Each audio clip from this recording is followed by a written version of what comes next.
I've just been listening to a book called Being the Bad Guys, talking about Christians in this day and age and the fact that Christianity is being challenged and people scoff at anyone who might speak out about their faith. And hearing that story, Jesus was with a person in the synagogue, and generally those guys were not really very open to what Jesus was saying. Some were very anti. There's a whole crowd there who, knowing that this person had a bleed and was unclean, could have been really aggro at Jesus. It could have resulted in Jairus saying, no, don't come, and denying his daughter's being healed. But Jesus actually intentionally opened up the question so that everybody knew what was at stake, and everybody had to decide what their reaction was going to be: against it and walk away from Jesus, or keep going and, keep believing, and we want to see a miracle. They were denied that anyway, because Jesus told them to stay and went on his way without them.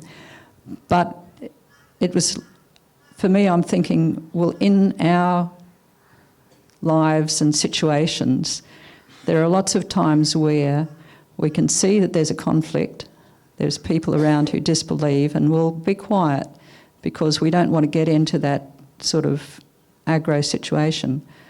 But there are times where God might prompt us to actually speak it out so that he can do something within that situation. So I think we're called to be very wise, because I don't think he calls us to get into disputes just for the sake of it, to prove that, or try and argue God's better than what you believe. But I think we might be called to be much more exposed in our Christianity than we might feel like being.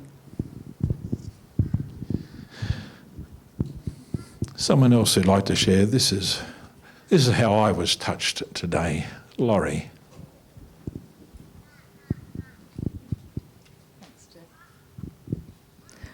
Three things. 12 years is a long time in that state. Second thing, because you dared to believe. And third thing, don't yield to your fear. And it struck me, I went back to because you dared to believe. I was thinking there was a cost, because for her to push through, she had to be brave and courageous.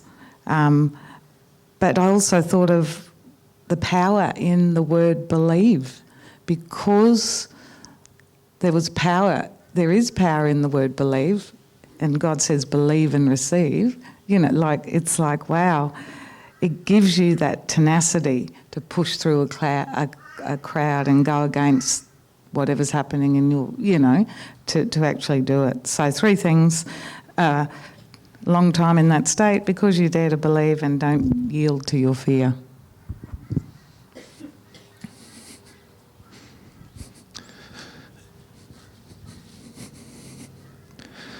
Anyone else like to share? What happened for me? I reflect on things in life that women suffer, and it's a real challenge for so many people. And the Lord knows these things, and he has compassion for these women. And it's interesting about the girl too, and having a granddaughter who doesn't eat properly. And when Jesus said, give us something to eat, I thought about my granddaughter, and I think she's suffering anorexia and stuff. And I see the Lord has great power above all the rules that man has made, and he can override all regulations. And as some other people have already said about faith, I think we should keep that as a big cue. We have faith.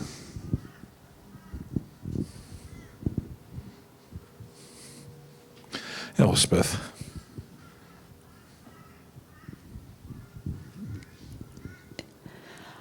I was struck about the vulnerability of Jesus.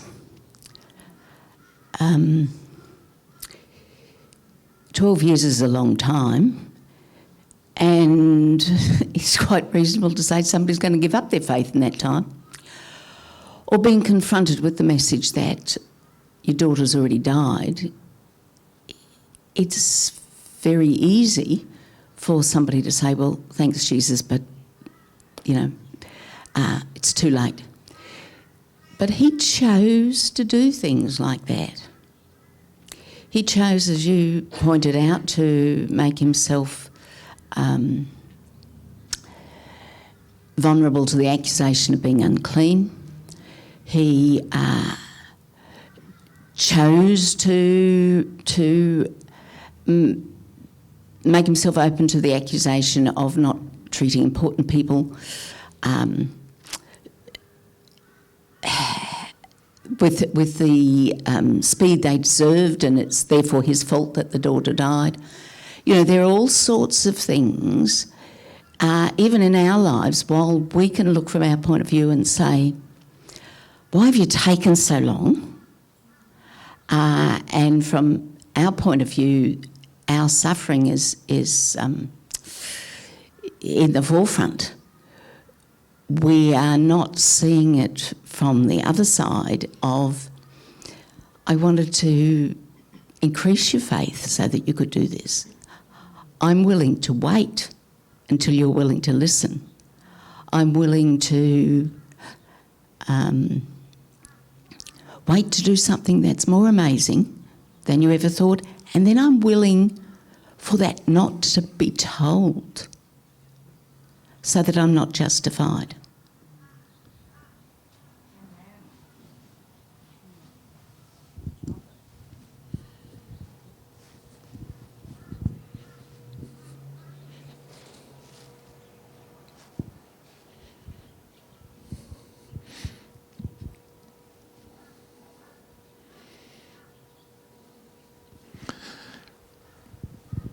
Short. If it was me, I'd have been thinking, I really shouldn't go near that crowd and touch those people and, make them all unclean, and I'd be too polite to go, and that would be a thing I'd have to get over. And so, that's something I would have to get over even now, to know when to go against a rule that might affect other people and just go for it and say, well, too bad, I'll just have to trust them to God, and if they're dirty and whatever, I'm going to go.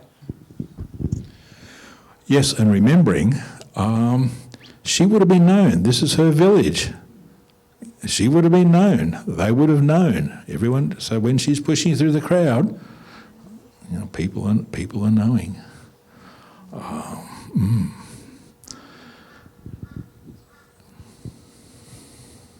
Thank you. I think one thing in that story that encouraged me and helped me over the years, it was just, Jesus, look, I want everyone to know. I'm just not going to heal her, but I'm going to let everyone know we've restored her physical health. Now I'm going to restore everybody, all these other parts.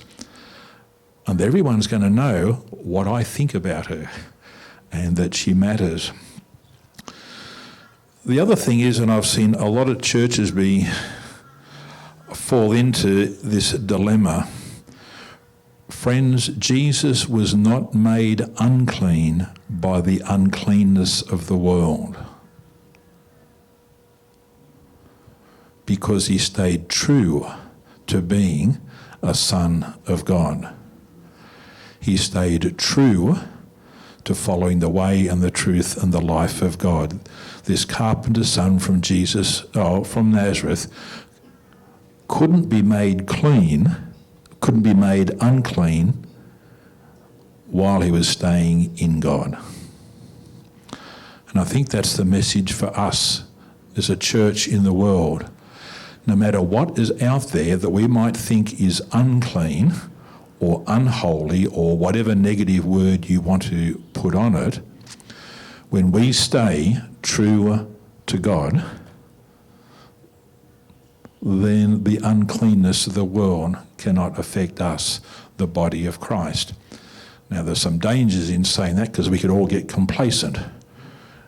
What it means is that when it gets tough out there in the world, I'm going to keep on going and doing all the godly things that I need to do.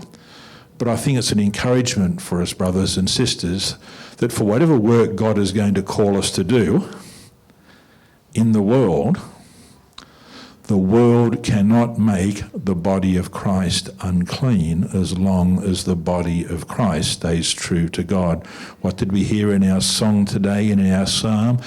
God's eyes are fixed on those who love him and revere him. God is staying faithful. God is not passively up the back there thinking, gee, I hope they get it right today. God is right in the midst of us, proactively looking after us. So sisters and brothers, like this woman, let us continue to have faith. And for however long, whatever afflictions might be upon us, or difficulties or trials might be upon us, God is with us. And in God's good time, all will be well, and all manner of things will be well, as our sister Julian of Knowledge said about 800 years ago. So thank you, sisters and brothers, and you can expect we might do more of that in the future, where we will just have a story and I will look to the wisdom, the great wisdom that's in this community, and not just those of us who are preachers. So we might have our closing hymn of praise and thanks.